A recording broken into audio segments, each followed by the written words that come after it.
오늘 또 하나님께서 우리와 함께 하십니다. 아멘. 지난주에 우리 바울 사도께서 옥중에서 에베소, 빌립보, 골로새, 빌레몬서를 옥중 서신을 보냈다고 그랬습니다. 가택연금 상태에 있었는데 그 당시에 바울 사도의 죄가 특별한 죄가 없었거든요. 죄라고 할 수도 없었거든요. 그러나 가이사에게 내가 상소한다. 그러니까 별 수 없이 가이사에까지 가기 위해서 로마에 갔지만 다른 우선순위에 밀려서 그저 가택연금으로 2년간 지냈지만 별 죄도 없고 그러고 황제가 바뀌면서 석방이 됩니다. 그래서 이제 그 로마에 있는 그 성도들을 이렇게 돌아보고 이제 원래는 스페인으로 가려고 그랬습니다. 스페인으로 가려고 한 이유가 뭐였냐면 그 당시 사람들에게 있어서 세상 끝은 스페인으로 봤어요. 왜냐하면 스페인 그 끝에 바다만 있고 그러니까 이제 더 이상 땅이 없는 걸로 알았어요. 그래서 스페인까지 가면 거기까지 가서 전도를 끝내면 예수님이 땅 끝까지 이르러 내 증인이 되라. 그러면 내가 이제 다 증거가 되면 온다고 그랬는데 로마에 와서 보니까 자기 고향 갈라디아에 있는 다소에 있을 때에는 몰랐는데 로마에 와서 보니까 세상이 보니까 그 위에 북쪽에도 더 있고 이집트 저 남쪽에도 땅이 많다는 사실을 알게 된 거예요. 그래서 보니까 아하, 이렇다면 세상 끝까지 내가 전도하는 데는 시간이 좀 걸리겠구나. 그리고 재림이 그러면 좀 늦어지지 않겠느냐. 그리고 생각하니까 스페인 가는 것보다는 더 중요한 것이 있다. 이 넓은 지역을 전도하려면 이 전도자를 많이 양성해야 되는데 그게 어디냐? 가장 귀중한 데가 교회다. 이렇게 생각을 하게 된 거예요. 그래서 교회를 세워야 되겠다. 교회를 잘 세우려면 기둥이 잘 서 있어야 되는데 그 기둥 같은 재직들을 잘 세워야 되겠다. 목사 재직들을 이렇게 잘 세워서 그것이 가장 중요하고 급하다. 이렇게 생각을 하게 된 거예요. 그래서 스페인으로 갈 생각을 접고 우리 지도를 보시면 로마에서 우리 지도 가운데 한가운데 약간 오른쪽 보면은 그레데 섬이 있습니다. 로마에서 이제 배를 타고 그레데로 이제 오죠. 일행들이 그레데로 와가지고 그레데에다가는 누구를 남겨두냐면 디도 목사님을 남겨두고 다시 쭉 노란 선을 따라서 올라가다 보면 에베소가 나오잖아요. 그 에베소 교회 가장 중심이 있죠. 이제 그 에베소에 들려서 에베소에다가는 디모데 목사님을 내려놓습니다. 그레데는 좀 뱃사람들이라 성격들이 상당히 강하고 배만위하고 게으르고 거짓말쟁이들이다 라고 얘기할 정도로 아주 험한 곳이기 때문에 화끈한 남자 디도 목사님을 보냈어요. 디도 목사님은 상당히 좀 이렇게 좀 세요. 그런데 에베소 교회는 안정되어 있고 좀 좋은 교회예요. 이렇게 좀 순한 성도들이 많이 계시니까 거기는 디모데 목사님, 좀 나이도 젊고 또 부드러운 남자, 유난히 부드러운 남자, 유부남 목사님을 거기 에베소 교회에다 남겨두고 약간 오른쪽으로 좀 가서 보면 라오디기아 밑에 누기아라고 있는 데 있잖아요. 그 근처 골로새가 있습니다. 그 골로새 교회도 들렸다가 라오디기아 교회를 들렸다가 그 다음에 한 11시 방향으로 쭉 올라가다 보면은 지금의 터키의 그 서쪽 끝 두로아 땅이 나옵니다. 근데 그때쯤 됐을 때 한 4월경으로 보고 있습니다. 4월쯤 되니까 이제 날씨가 좀 따뜻하고 그러니까 겨울에 입었던 외투, 그 다음에 늘 들고 다녔던 그 성경책, 가죽 종이에 쓴 책이라고 그러는데 성경책이죠. 그 당시에는 성경으로 딱 묶어지지 않았으니까 그냥 이 가죽 종이에 쓴 책, 큰 걸 들고 다녔어요. 지금도 이스라엘 백성들은 13살이 되면 성년식 비슷하게 하면서 집에서 대대로 내려오는 성경책을 이제 읽을 수 있는 낭독할 수 있는 나이가 됐다 해가지고 성경책 하나를 이렇게 주죠. 두루마리 성경. 그게 제대로 된 것은 한 2억 원 정도 된다고 그러고 보통 한 뭐 몇천만 원 해요. 상당히 그 비싼 그 두루마기 성경을 이렇게 주죠. 지금 우리처럼 이렇게 간단히 들고 다니는 성경이 아니라 그 가죽으로 된 거, 이렇게 두꺼운 거, 두루마로 된 거. 그러니까 무거우니까 두루와에 있는 가보 집사님 댁에다가 예투하고 그 책을 맡겨놓고 이제 그 배 타고 건너가면 마게도니아, 유럽이죠. 이제 지금의 그리스 북부 쪽 마게도니아, 그 빌립보 교회, 데살로니가 교회, 베레아 교회를 이제 들리는 거죠. 근데 처음에는 이렇게 빌립보랑 쭉 아덴, 고린도까지 들렸다가 다시 에베소로 오려고 생각을 했어요. 빨리 오려고 생각을 했는데 빌립보에 갔더니 지난주에 말씀한 대로 빌립보 교회에 문제가 있었죠. 유오디아 집사님하고 순두계 집사님이 서로 파 나눠서 싸우는데 그때까지도 아직 다 마무리가 안 되고 아직도 화해가 덜 된 모양이에요. 그러니까 아이고 이 바울 사도가 가서 설교하면서 그 교회를 이렇게 잘 이렇게 되도록 말씀을 전하면서 보니까 아 이거 교회마다 문제투성이에요. 그러니까 안 되겠다. 일단 그 에베소 교회에 그레데에 있는 디도 목사님, 에베소에 있는 디모데 목사님한테 편지를 보내서 빨리 교회를 잘 세워야 되겠다. 교회를 잘 세우기 위해서는 목사 혼자서 할 수 없는 거니까 재직을 세워야 되지 않겠나 생각을 해가지고 보낸 서신이 바로 디모데 전서 디도서입니다. 디모데 전서하고 디도서는 거의 내용도 비슷하고 거의 비슷한 시기에 써졌고요. 그 다음에 이제 모르죠. 이게 빌립보 교회에서 썼는지 데살로니가 근처에서 썼는지는 모르겠어요. 그러나 하여튼 마게도니아 그 지역 근처에서 편지를 쓰시고 그 다음에 쭉 내려가다가 나중에 지금 그 지도의 가운데에서 약간 왼쪽에 보면 아가야 그 아자 있는데 근처가 니고볼리라는 항구 도시가 있습니다. 그 항구 도시에서 이제 겨울을 나고 가동을 하고 그 다음에 이제 모든 그 지금 그 목사님들과 하여튼 사역자들을 다 모아가지고 니고볼리에서 대형 집회를 계획을 하고 집회를 했는데 성경엔 자세히 안 나와 있습니다. 그러나 잡혀간 걸 보면 그 대형 집회를 할 때 이런 계시면 황제로 인정하지 않고 하나님만이 우리의 왕이다라고 인정하는 이런 놈들은 잡아가야 된다 해가지고 그때는 아마 네로 황제 때 시대로 보고 있는데 네로 황제가 제정신이 아니었을 때잖아요. 그러니까 기독교인들 이 친구들이 불같이 일어나면 안 되겠다 해가지고 그 대형 집회하는 걸 잡아갖고 바울은 이제 로마로 다시 끌려갔는데 그 전에는 제가 별로 시원찮으니까 가택연금을 했었는데 지금은 마메틴 감옥이라고 돌을 깎아가지고 만든 감옥인데 창도 없죠. 딱 창 하나가 이렇게 조그마하게 하나 뚫어져 있는데 거기는 그 사형장만 보이는 이렇게 돼 있어요. 그러니까 돌을 깎아갖고 반 지하인데다가 음습한 데다 잡혀갔는데 그때는 이미 이제 겨울철이 되어가니까 춥죠. 추울 때 잡혀 들어갔어요.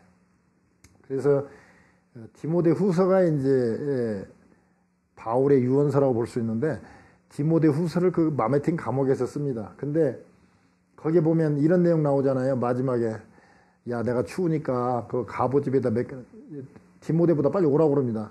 거기까지 가려면 한 2달 걸린다고 그래. 그 당시에 빨리 가봐야. 그런데 편지를 보내면서 뭐라고 그러냐면 나 빨리 와라.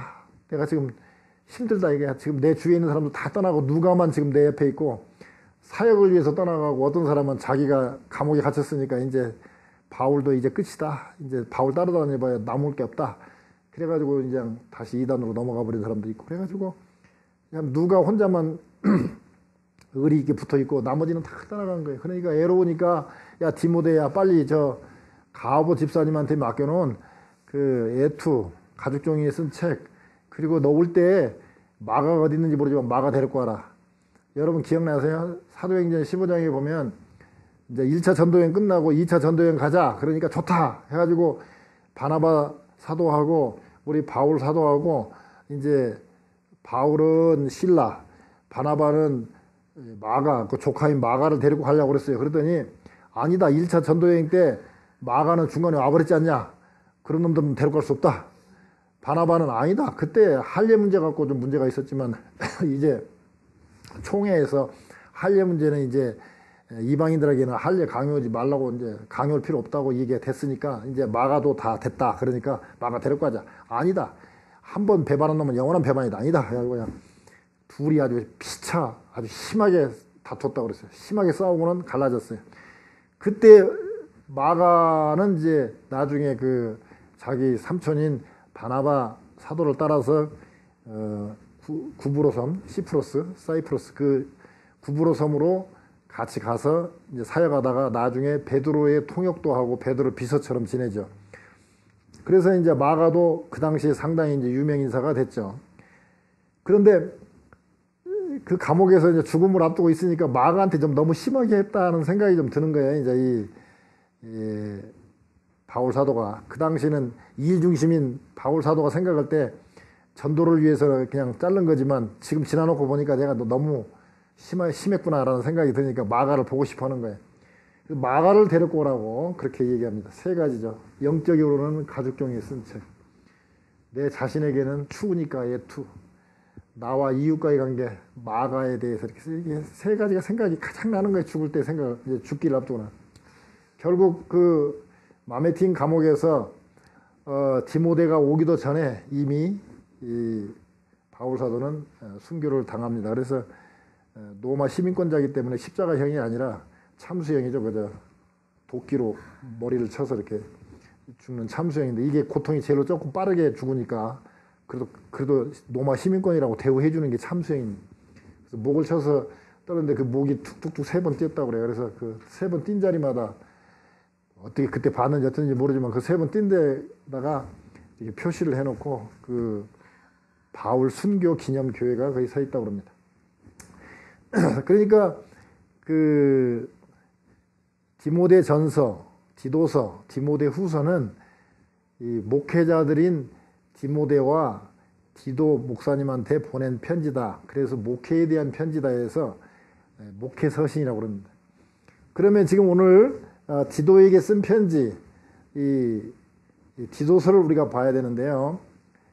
이 그레데는 아까 말씀드린 대로 거기 그레데에서 유명한 그 시인이 자기 그 그레데 섬에 대해서 평가하기를 배만유하는 사람들이고 게으름쟁이들이고 거짓말쟁이들이다. 그러니 그곳에 가 있는 디도 목사님이 얼마나 힘들겠어요.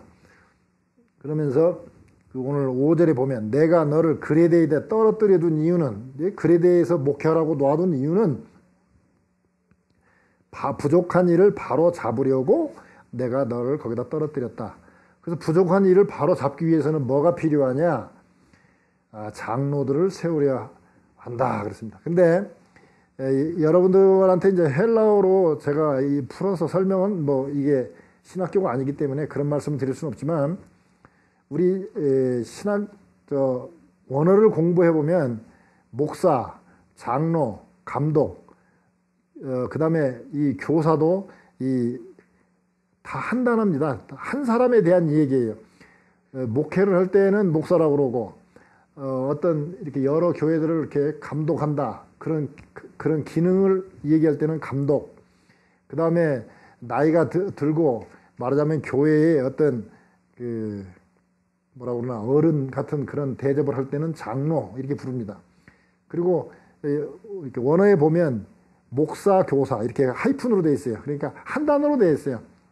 이게 즉 목사, 장로, 감독, 교사까지가 다 한 단어입니다.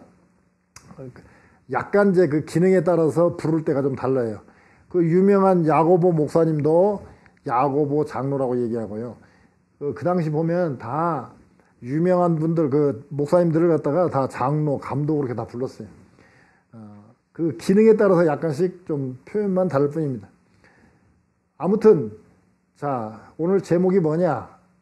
섬에 남겨둔 이유, 그레데 섬에 남겨둔 이유는 즉 섬이라는 것은 육지와 떨어져 있는 곳이기 때문에 섬이라는 그 자체가 이미 어려운 곳이라는 것을 암시하고 있습니다. 그 어려운 곳에 떨어뜨린 이유는 조그마한 교회에다가 남겨둔 이유는 어려운 환경 속에 너를 남겨둔 이유는 뭐냐? 이유가 있다 이거죠. 첫째, 각 성의 장로들을 세우게 하려 합니다. 즉 장로를 세우라고 섬에 남겨뒀다 이겁니다. 5절에 보면 내가 너를 글에 대해 떨어뜨려 준 이유는 부족한 일을 바로잡고 나의 명한대로 각성의 장로들을 세우게 하려 합니다. 그렇습니다. 아까 말씀드린 대로 이 스페인에 가지 않고 교회를 세우는 것이 가장 중요하다고 생각을 했어요. 또 교회를 세우기 위해서는 가장 중요한 게 바로 이 목회자나 또 이 재직들이 중요하다고 생각을 한 거예요. 그러면서 이 장로의 자격에 대해서 6절에 쭉 나와 있습니다. 6절에 보니까 책망할 것이 없고 그 다음에 한 아내의 남편이고, 즉 그 당시에는 부인을 여러 데리고 사는 그런 시대였기 때문에 참 이거 별거 아닌 것 같지만 상당히 특이한 내용입니다. 이 기독교에서만 얘기하는, 지금도 그 이슬람은 말이죠, 지금도 그 지하드라고 그러죠. 뭐 성전, 자기들 말로는 이슬람을 위해서 전쟁하는 거, 뭐 저 테러 같은 거 하는 거 다 그 사람들은 지하드, 성전이라고 그러네. 성스러운 전쟁이다. 근데 그 성스러운 전쟁을 하면은 나중에 자기들 말로 하는 파라다이스에 가면은 그 공로에 따라서 여인들을 70명, 아내를 70명 데리고 호수에 있는 데서, 이 콜로라도에는 호수가 너무 많아가지고 한 3,000개쯤 돼요, 이 콜로라도. 근데 이 콜로라도에 오면은 그 사람들은 천국이라고 생각할 거예요. 호수 있고 여자만 채워주면. 그러면 여자들은 뭐해? 기독교만이 남자 여자를 동등하게 인정하는 그런 종교가 생각보다 이 많은 종교들 보세요. 거의 없습니다. 다 남자 중심으로 돼 있지. 그리고 요즘에 또 다시 뉴스를 봤더니 깜짝 놀랄 뉴스가 나왔어요. 뭐라고 그러냐면 옛날 정신대처럼 지금 지하드 성전하는 그 남자들이 젊잖아요. 그리고 언제 죽을지 모르니까 늘 불안해하잖아요. 그러니까 성적인 만족을 주기 위해서 14살, 15살짜리 그런 여자들한테 너희들 가서 그 남자들, 그 성전을 하고 있는 그 남자들하고 말하자면 섹스 파트너가 되어주면 너희들도 다 파라다이스에 간다. 근데 그 아프리카 같은 데서 또 먹고 살 것도 없고 그러니까 가서 밥은 먹여주니까 또 파라다이스 간다고 그러니까 그 아무것도 모르는 그 애들이 말이에요.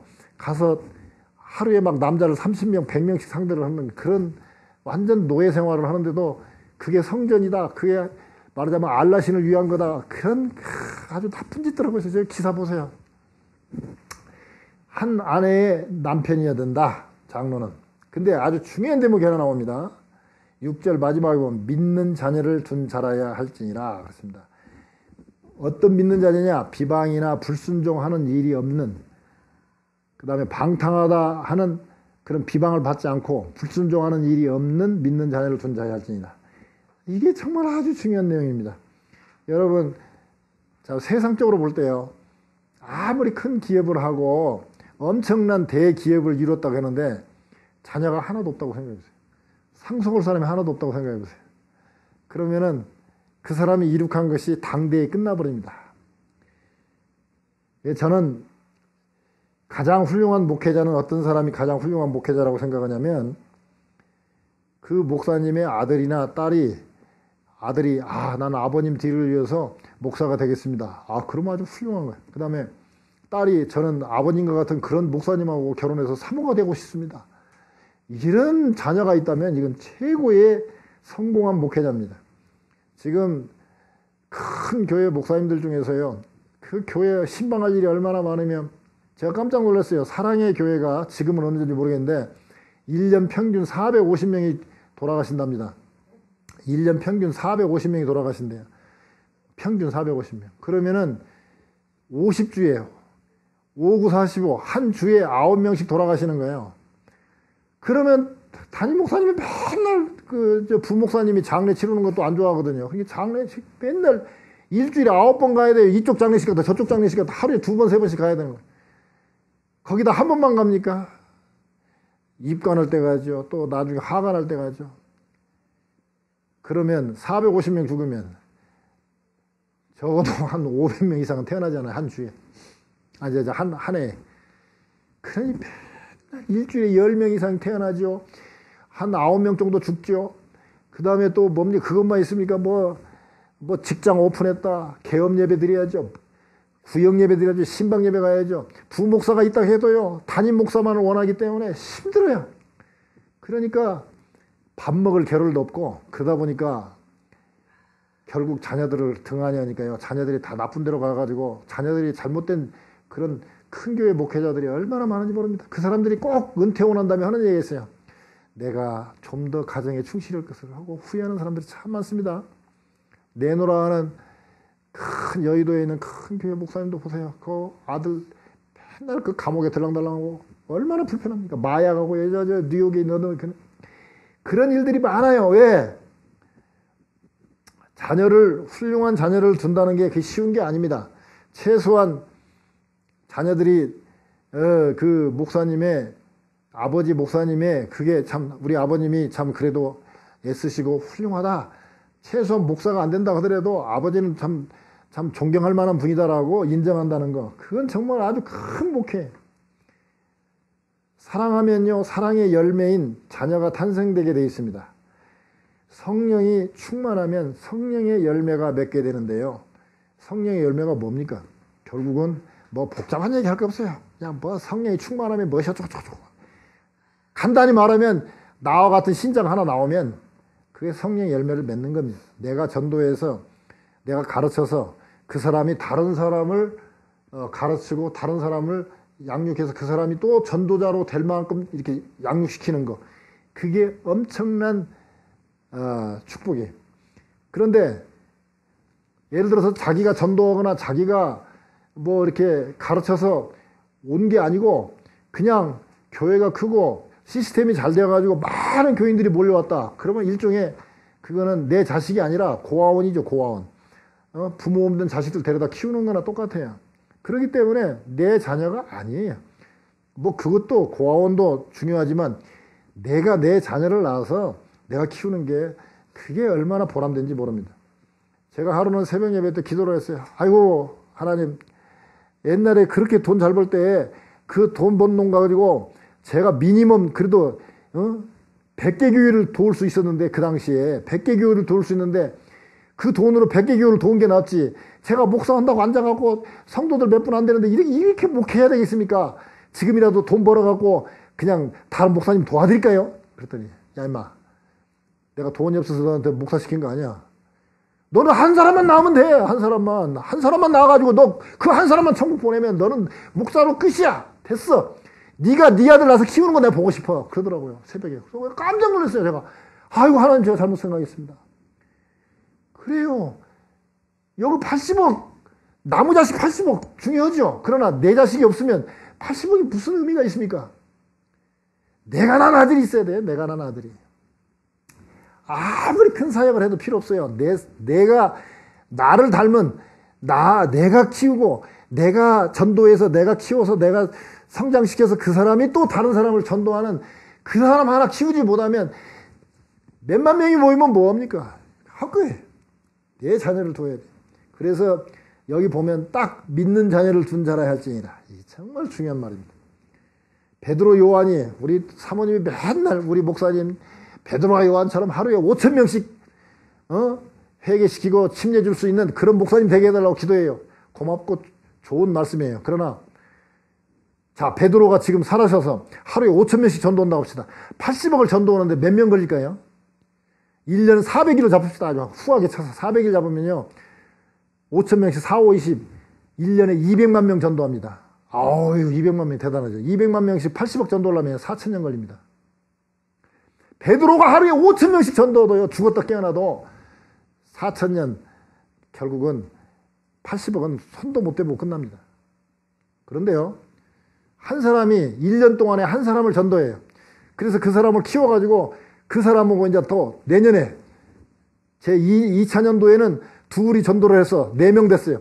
3차년도에 또 1명씩 전도를 해서 갖고 이제 8명 됐어요. 그렇게 하면은 80억 전도하는데 얼마 되는지 아세요? 2의 X승은 8 곱하기 10의 9승. 그러면 노가리즘을 딱 쓰면 2의 로그 2는 3 플러스 3 노구 2에 뭡니까? 9가 되나요? 그렇게 돼요. 그러면은 그거 하여튼 계산하면요 33년 나와요. 예수님께서 잘 생각해 보세요. 예수님께서요 공생의 3년 반 동안에 앞으로 태어날, 지금이 80억이지만 그 사이에 태어났다 죽은 사람까지 하면 몇백억 되는 그 인구들을 갖다가 이 복음으로 천국 보내기 위해서 계획을 세우고 내려오셨을 때 무슨 계획을 세웠을까요? 10,000명, 20,000명 모이는 교회 세우지 않았습니다. 3년 반 동안에 주로 한 게 뭡니까? 한 번에 막 20,000명씩도 500이어 기적할 때는 20,000명씩도 모였지만요. 예수님이 주로 거의 대부분 사역한 것은요, 12제자 키운 것밖에 없습니다. 12제자, 교회를 하나 세웠습니까? 책을 한 권 썼습니까? 아무것도 한 거 없어요. 12제자, 그 중에서도 하나 배반했어요. 11명 키우고 승천해서 하늘 가셨어요. 그때 천사들이, 어떤 분이 그런 얘기 하더라고요. 천사들이 그렇게 물어봤을 거래요.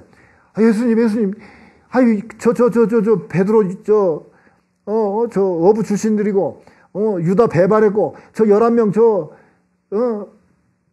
예수님 잡히자마자 다 도망간 저 친구들을 먹고 어떻게 천국 오시려고 그럽니까? 다른 제2의 대안을 세워야 되지 않겠습니까? 천사들이 와갖고 그렇게 얘기했을 때 예수님이 어떤 분이 쓴 이 얘기예요. 아니다, 됐다. 저 11명이로 충분하다.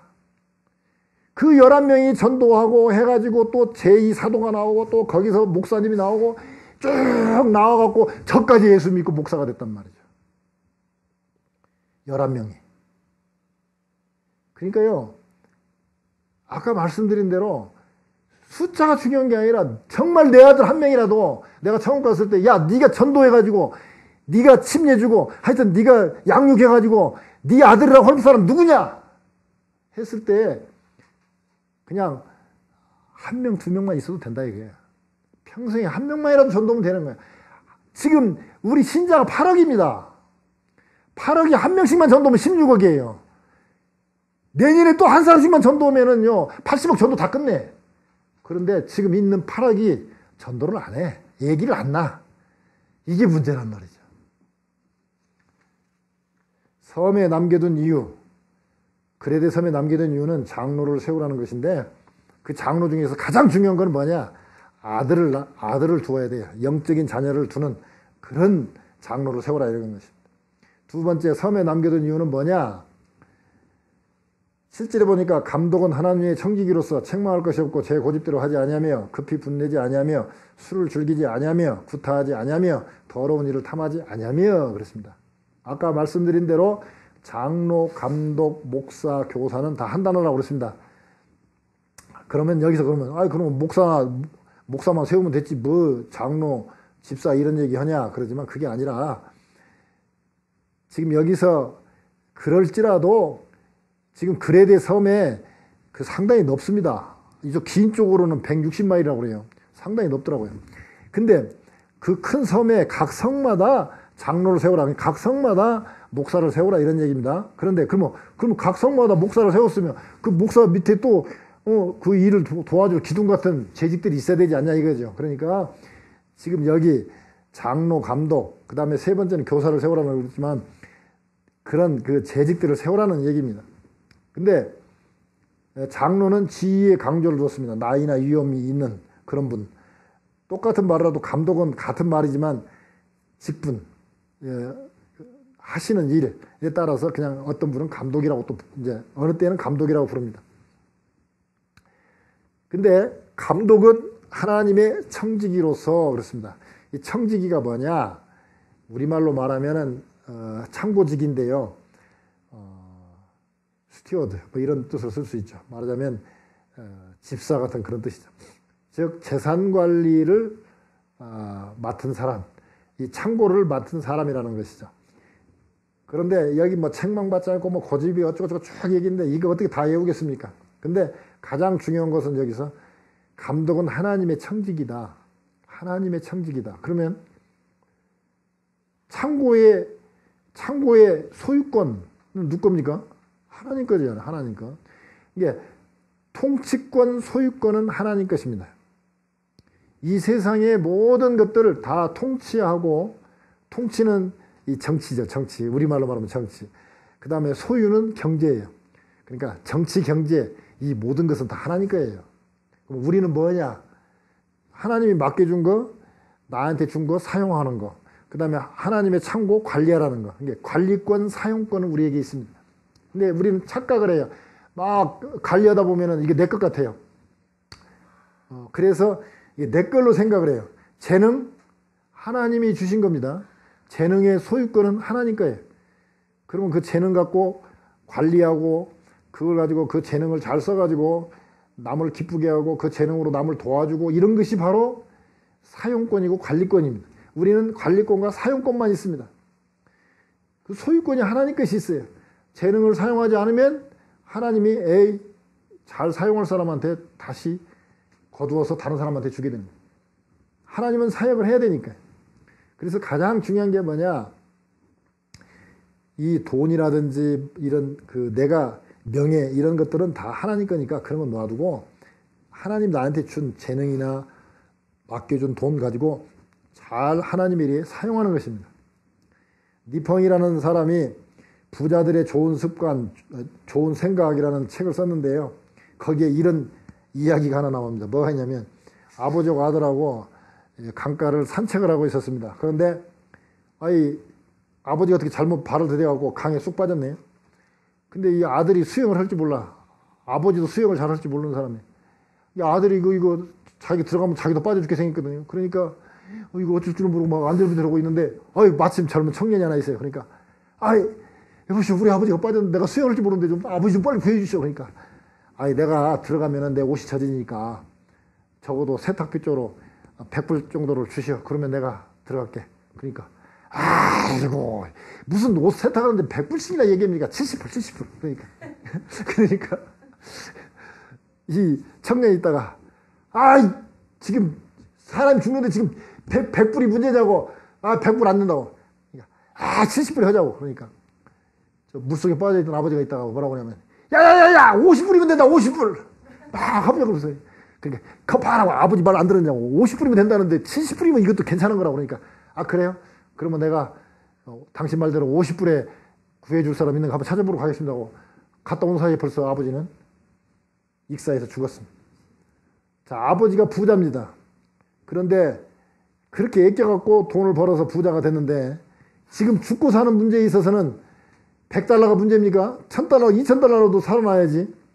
그런데 거기서도 허부적거리면서도 그 틈에도 70불이 뭐냐 50불이면 되는데 그러면 다 웃습니다. 그런 얘기하면.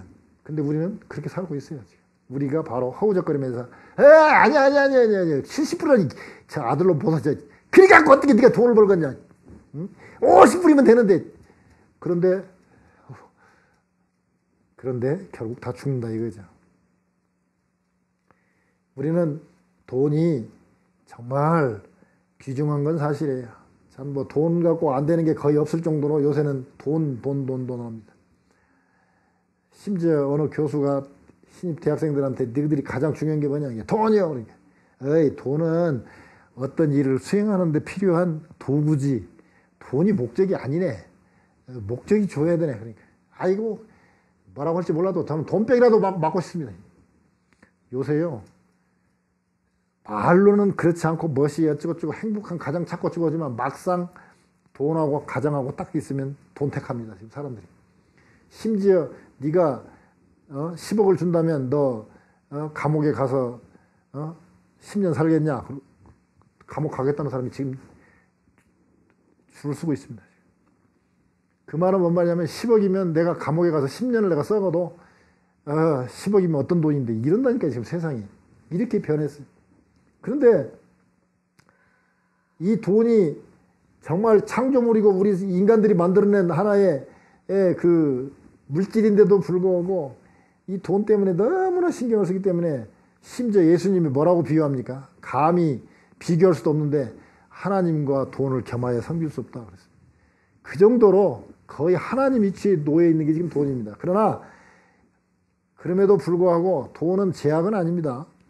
성경에 보면 우리는 신자들이 그런 생각을 많이 해요. 돈 얘기하면 아이고 목사님이 참 저차원이다. 예? 돈 얘기는 하고 앉아있고. 그런데 실제로 성경에 보면요. 어떤 분이 조사했는데 돈하고 관계되는 구절이 16,000구절 이상이랍니다. 그리고 신약에도 보면요. 사랑 다음으로 가장 많이 나오는 단어가 돈입니다. 예수님의 비유가 약 한 40개쯤 되는데요. 그 중에 약 3분의 2가 3분의 2 정도가 돈에 대한 예화입니다. 그 정도로 예수님도 돈에 대해서 귀하게 뭐랄까 많은 부분을 할애했어요. 그만큼 돈이 우리에게 미치는 영향이 큽니다. 그러나 그럼에도 불구하고 우리는 하나님 다음에 돈을 놓아야지. 언제나 그렇죠? 하나님, 그 다음에 나와의 관계, 나와 이웃과의 관계, 돈은 나와 자연과의 관계입니다. 그러니까 이 돈은 우선순위로 말하면 사순위예요, 사순위. 근데 1순위하고 자꾸 사순위하고 바꾸는 경향이 많아요. 그래서 문제가 많이 됩니다. 섬에 남겨둔 이유는 감독을 세우라고 그러는데, 감독이 가장 중요한 것은 소유권이나 통치권이 있는 게 아니라 관리권과 사용권만 있다. 사용권을 갖고 관리권을 갖고 써야지, 자꾸 하나님의 그 관계되는 소유권과 통치권으로 가면 베린다는 거죠. 그 다음에 섬에 남겨둔 이유가 뭐냐? 세 번째로 교사를 세우라는 것입니다. 9절에 보면 믿은 말씀의 가르침을 그대로 지켜야 하리니 이는 능히 바른 교훈으로 건면하고 거스려 말하는 자들을 책망하게 하려 함이라. 그렇습니다. 믿은 말씀, 참 어려운 말인데요.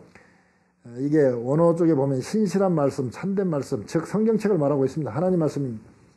그 말씀의 가르침을 그대로 지켜야 한다는 것입니다. 그래서 이 바른 교훈으로 아까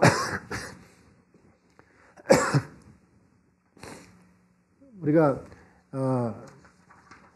부족한 것을 말하자면 바로 잡기 위해서 장로를 세우라고 썼는데, 이 바른 교훈으로 바로 세워야 되는데, 첫째는 거짓 선지자들, 거짓 교사들이 많이 있어가지고 그 사람들이 막 할례를 받아야 된다, 믿음으로 구원만 받는 게 아니라 행함도 있어야 된다 그러면서 막 이상한 할례를 받아야 된다, 이상한 얘기도 하고요.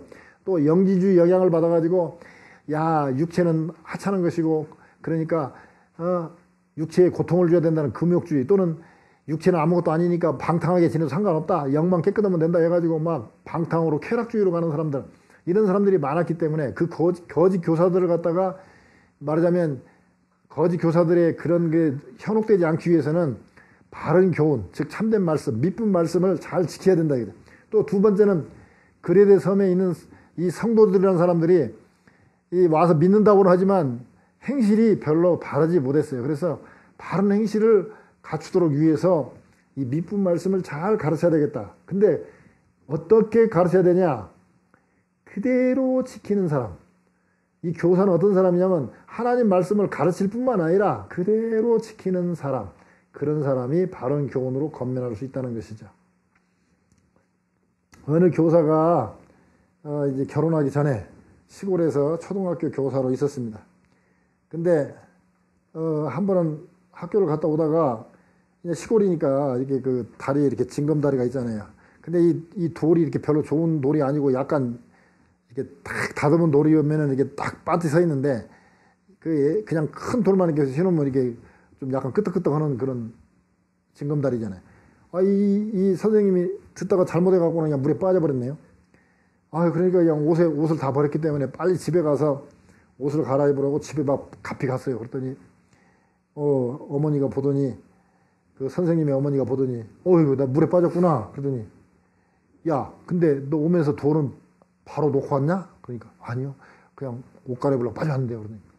그러니까, 야, 선생이 되어가지고, 다른 사람이 가도 또 너처럼 또 넘어지면 어떻게 하더라고. 빨리 가서 돌을 잘 세워놓고 흔들리지 않도록 잘 개어놓고 해가지고, 오고 그 다음에 또 옷 갈아입으라고 쫓아냈다는 것입니다.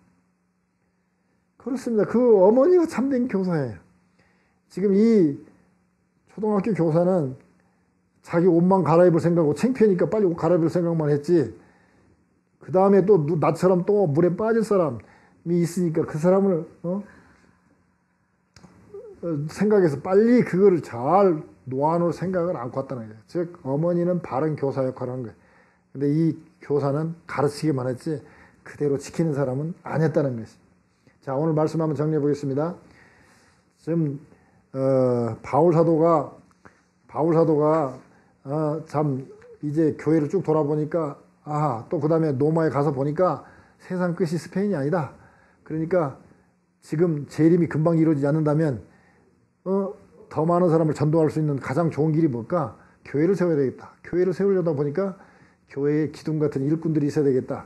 그 일꾼들을 세워야 되는데 그 일꾼들 중에서 어떤 어떤 그 일꾼이 가장 일꾼에게 가장 중요한 게 뭘까? 첫째는 믿는 자녀가 있어야 된다. 즉 내가 전도해서 열매를 맺는 그런 사람이 있어야 된다.